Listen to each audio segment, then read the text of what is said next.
लेके आई हूँ, चुटकुला है, अच्छा लगा तो लाइक कमेंट करना। अपनी बहन को साथ में गाना लेके आई हूँ, साथ हमारा देंगी, दीदी लोग भी देंगी।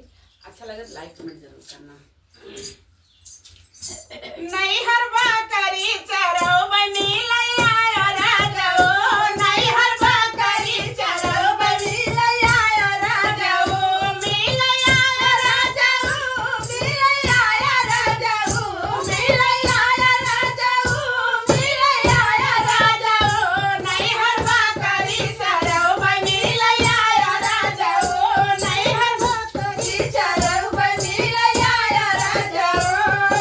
ये हरो हर देखा हम ना देखाए भाई, ये हरो